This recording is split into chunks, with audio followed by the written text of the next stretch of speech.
দর্শক, এমন একটা দোয়ার সন্ধান আমি পেয়েছি যেটা পড়লে সাত আসমানের সমস্ত ফেরেশতা আপনার পক্ষ নেবে। যে দোয়াটা পাঠ করলে জমিনে থাকা প্রতিটি প্রাণী আপনার পক্ষ নেবে। যে দোয়াটা পাঠ করলে আল্লাহ তাআলা আরশে আজিম কাঁপতে থাকবে। যে দোয়াটা পাঠ করলে মদিনার রওজা থেকে দয়াল নবী খুশি হয়ে যাবেন। তার মানে আল্লাহ তাআলার সৃষ্টির সব কিছু আপনার পক্ষ নেবে, আপনার সাথী হবে, আপনার বন্ধু হবে, আপনার জন্য সুপারিশ করনেওয়ালা হয়ে যাবে।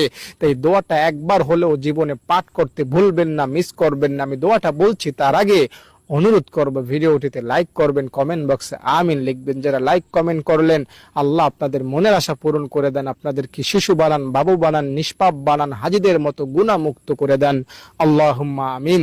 দর্শক, দোয়াটা কিন্তু একদম সিম্পল, স্বাভাবিক, সাধারণ একটা দোয়া। তা হলো লা ইলাহা ইল্লাল্লাহ। এরপরে বলবেন মুহাম্মাদুর রাসূলুল্লাহ।